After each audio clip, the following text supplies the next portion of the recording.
అసలు main sir ఇప్పుడు యాత్రికులు వచ్చారు. యాత్రికులు వచ్చిన వాళ్ళు బాత్రూమ్ అని ఉంటది, నీళ్ళు తాగాలని ఉంటది, ఏమేమో ఉంటాయి. ఇప్పుడు ఇన్ని డబ్బులు వాళ్ళు తీసుకుంటున్నారు.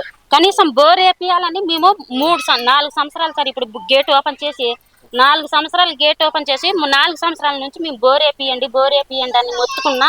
ఇప్పుడే వేస్తాం అప్పుడే వేస్తాం అని చెప్తున్నారు. కానీ ఏ అధికారి వచ్చి కానీ బోర్ వేపించిందే లేదు, చేసిందే లేదు. వాయి నీళ్ళు తాగి 2 రోజులకు ఒకసారి 3 రోజులకు ఒకసారి మలేరియా వచ్చి పిల్లలని తీసుకుని అక్కడ వెళ్తున్నాము. ఎవరికి చెప్పుకోవాలి ఈ బాధ? వాళ్ళు వచ్చేమో చూడరు పెట్టరు. ఐటీడీ వాళ్ళు ఎప్పుడో ఒకసారి వస్తారు సార్. ఐటీడీ ఇప్పుడు సార్ వెళ్తే ఐటీడీ వాళ్ళకి వెళ్ళినాం అనుకో, అక్కడ ఆఫీస్ దగ్గరకు వెళ్తాము, మాకు ఇది కావాలి సార్ లోను, మేము ఇట్లా కొట్లు పెట్టుకుని వ్యాపారం చేసుకుంటాం అని అడిగినాం అనుకో, బడ్జెట్ లేదమ్మా మా దగ్గర అయితే అంటారు. ఇంకొకటే మాట ఇంకా లేదు. మళ్ళీ వారం తర్వాత వెళ్తాం, మళ్ళీ అట్నే ఇంకా అట్లా ఎన్నిసార్లు అని వెళ్ళాలి సార్? బడ్జెట్ లేదు మాకు సంబంధం లేదు. గిల్తే ఇంకా ఫారెస్ట్ వాళ్ళు అడిగితేనేమో మీరు ఐటీడీ వాళ్ళని అడగండి అమ్మా అని, వాళ్ళేం ఫారెస్ట్ ఆధీనంలో ఉంది కదా, మీరు వాళ్ళు అడగండి ఏమన్నా కష్టం వస్తా అని అట్లా చెప్పుకుంటుంటారు సార్ ఒకరి మీద ఒకరు. ఇడైతే పని అయితే నడుస్తుంది అసలు. మొన్న డెలివరీ అయితే ఒక అమ్మాయి డెలివరీ అయితే కట్టెలతో మోసుకొని తీసుకెళ్లిపోయినాము. కనీసం ఫారెస్ట్ వాళ్ళు ఇప్పుడు బండ్లు వస్తున్నాయని చెప్పని రోజుకొకరు వచ్చిపోతారు. ఈ టైంలో మమ్మల్ని చూసి నాది కూడా ఉండదు సార్. జీవులు 3 నెలలు పనిచేస్తారు. ఆ 3 నెలలు ఓడే కానీ ఏ ఫారెస్ట్ వచ్చి కానీ చూడడు మమ్మల్ని. వీళ్ళు చచ్చినారా బతికినారా అని చూసేవాడే ఉండడు అసలు. అట్టప్పుడు ఏంటి సార్ వాళ్ళు చేతులు పెట్టుకుని అధికారం చెల్లాయించేది. అదైతే మా వాళ్ళకి ఇస్తామా, మేమే చేసుకుంటాం కదా. మళ్ళీ 50-50 చేసినారు. ఈ డబ్బులలో మీకే వసతి చేస్తామమ్మా, మీకేమైనా ఇబ్బందులు వచ్చినా ఏదన్నా వచ్చినా మీకు చేస్తామో మీకే సహకరిస్తాము, ఈ డబ్బులన్నీ మిమ్మల్నే చూస్తామా అని చెప్పినారా? ఒప్పందం చేసుకున్నారా? చేసుకున్నా కానీ మాకు ఏ పైసా కానీ మాకు వాడినట్టే లేదు అసలు. నా పేరు వెంకటమ్మ. మా గూడెం పేరు ఇష్టకామేశ్వర గూడెం. ఇక్కడ మాకు ఎంత సమస్యలు ఉన్నాయంటే అన్ని సమస్యలు ఉన్నాయి. కానీ ఏ అధికారి వచ్చి కానీ వచ్చి ఇక్కడ పలకరిస్తారు కానీ అందరు వచ్చి చూస్తారు కానీ ఏది చేసినట్టు ఉండదు, చేపించినట్టు ఉండదు. ఇక్కడ మాకు మెయిన్ ఇండ్లు లేవు. ఇక్కడ ఇండ్లు ఒకటి, నీళ్ళు ఒకటి, గుడికి ఇదంతా శుభ్రం చేపిమని ఎంతో మందికి చెప్పినాము. ఎవరు కానీ ఏదే కానీ చేసింది లేదు.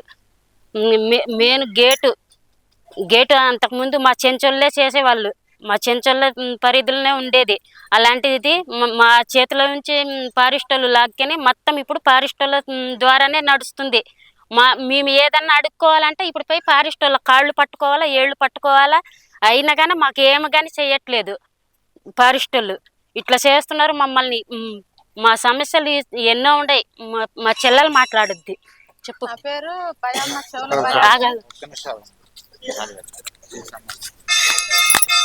భయమ్మ. ఈ పూర్వకాలం నుంచి మా చెంచోళ్ళు ఇక్కడే పూజ చేసుకుంటుండే వాళ్ళు. అప్పుడు గుడి దగ్గర, ఆ వంశీకుల గుడి దగ్గర, ఈ వంశీకుల కులం ఉన్న ఈ అమ్మవారి కులదైవం భక్తులం మేము. ఇక్కడ ఉంటాం ఎప్పుడు, ఈ గుడం వాళ్ళము ఎప్పుడు ఇక్కడే ఉన్న వాళ్ళం. గేట్ అయితే ఫస్ట్ లో మా ఆధీనంలో ఉండేది.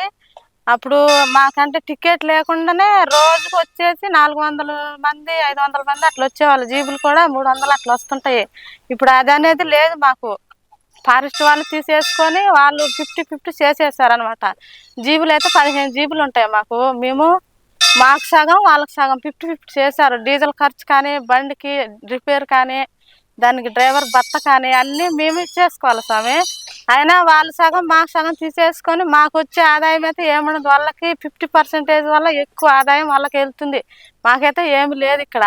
మొత్తం వాళ్ళే తీసేసుకొని ఏమన్నా కావాలన్నా కూడా మేము ఎప్పుడైనా వెళ్ళి వాళ్ళని అడిగితే ఇప్పుడు చేస్తాం, రేపు చేస్తాము, తర్వాత చేస్తామని ఎన్నో చెప్తుంటారు. మాకేం పనులు కావు ఇక్కడ. ఎండాకాలం వస్తే నీళ్లు కూడా ఇక్కడ వసతి సరిగ్గా ఉండదు. చిన్న ఊటలాగా వస్తుంటది. నీళ్లు బురదగా ఉండడం వల్ల జ్వరాలు, మలేరియా ఇట్లా టైఫాయిడ్లు ఇట్లా వస్తుంటాయి. మళ్ళీ బోర్లు అడిగినా కూడా వేయట్లేదు అసలుకి. ఆసుపత్రి సౌకర్యం, రోడ్డు అయితే అసలు బాగలేదు. ఇట్లా కట్లకు కట్టుకొని తీసుకెళ్ళాలి బయటికి, హాస్పిటల్కి వెళ్ళాలంటే. ప్రెగ్నెన్సీ కానీ, ఇప్పుడు చిన్న పిల్లలు బాగాలేకపోయినా, పెద్దోళ్ళు ముసలోళ్ళు బాగాలేకపోయినా కూడా బయటకు తీసుకెళ్ళాలి. కట్టుకొని మోసుకొని జోలలాగా కట్టుకొని. అది మా పరిస్థితి ఇప్పుడు. అసలు దారుణంగా ఉంది. చాలా ఇబ్బంది పడ్డాం. కానీ ఫారెస్టోళ్ళు కానీ ఎవరికైనా వచ్చి చూడలేదు మమ్మల్ని. ఎవరు ఏ అధికారి కూడా వచ్చి చూసిన వాళ్ళే కాదు సార్. మొన్న డెలివరీ అయితే ఒక అమ్మాయి డెలివరీ అయితే కట్టెలతో మోసుకొని తీసుకెళ్లిపోయినాము. కనీసం ఫారెస్ట్ వాళ్ళు ఇప్పుడు బండ్లు వస్తున్నాయని చెప్పని రోజుకి ఒకరు వచ్చిపోతారు. ఈ టైంలో మమ్మల్ని చూసి నాది కూడా ఉండదు సార్. జీవులు 3 నెలలు పనిచేస్తారు. ఆ 3 నెలలు ఓడే కానీ ఏ ఫారెస్ట్ వచ్చి కానీ చూడడు మమ్మల్ని. వీళ్ళు చచ్చినారా బతికినారా అని చూసేవాడే ఉండడు అసలు. అట్టప్పుడు ఏంటి సరే వాళ్ళు చేతులు పెట్టుకుని అధికారం చెల్లాయించేది. అదైతే మా వాళ్ళకి ఇస్తాం, మేమే చేసుకుంటాం కదా. మళ్ళీ 50-50 చేసినారు. ఈ డబ్బులలో మీకే వచ్చేసి చేస్తామమ్మా, మీకేమైనా ఇబ్బందులు వస్తున్నా ఏదన్నా వచ్చినా మీకు చేస్తామో మీకే సహకరిస్తాము, ఈ డబ్బులన్నీ మిమ్మల్నే చూస్తామా అని చెప్పినారా? ఒప్పందం చేసుకున్నా కానీ మాకు ఏ పైసా కానీ మాకు వాడినట్టే లేదు అసలు. ఏది కానీ మాకు చేసినట్టు లేదు. పిల్లలు కానీ ఎవరు వచ్చినా కానీ సీరియస్ చేసినా మా డబ్బులతోటి మేము చూపించుకోవాల్సిందే. వాళ్ళు ఏం పెట్టింది చేసింది లేదు. అట్లా బాధ పెడుతుంటారు మమ్మల్ని. ఫస్ట్ లో అయితే స్వామి ఇప్పుడు అది గేట్ ఉంటది కదా, ఇప్పుడు టోల్ గేట్ 1000 రూపాయలు 1500 రాస్తున్నారు.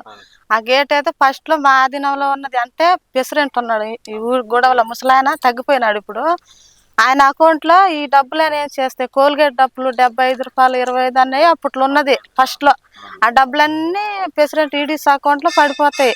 పడిపోయిన తర్వాత ఇప్పుడు ఇప్పుడు ఈ ఊరు గొడవలో ఎవరైనా బాగా హెల్త్ బాగాలేకపోతే ఆ డబ్బులన్నీ తీసుకెళ్లి ఆ హెల్త్ బాగలేని మనిషికి ఇచ్చి తీసుకెళ్లి హాస్పిటల్లో చూపించుకోమని ఇచ్చేవాళ్ళు అప్పట్లో. ఇప్పుడైతే అది అనేది లేకుండా చేసి ఇప్పుడు వాళ్ళు తీసుకున్నారు. మేము చేస్తాము, మీకేమన్నా అయితే మీకేమన్నా కావాలంటే అవసరం ఉంటే అడగండి మమ్మల్ని, అది ఇది అన్నట్లుగా ఇంకా మమ్మల్ని నమ్మించి 50-50 సగం చేసినారు. బండ్లు డబ్బులు, జీబుల డబ్బులు అవి తీసుకొని ఇంక ఇప్పుడు అడుగుతాం మేము. ఇప్పుడు మా ఈడీస్ అకౌంట్లో అయితే ఎట్లా డబ్బులు పడ్డాడు హెల్త్ బాగాలేకపోతే అడుగుతామో అట్లా వెళ్ళి వాళ్ళని అడిగితే వాళ్ళేమో మాకు సహకరించారు. అసలుకి మీకు బండి డబ్బులు బత్తా పడుతుంది కదా వాటితో చూపించుకోండి అని ఇట్లా ఏవో చెప్తుంటారు సార్ మాకు.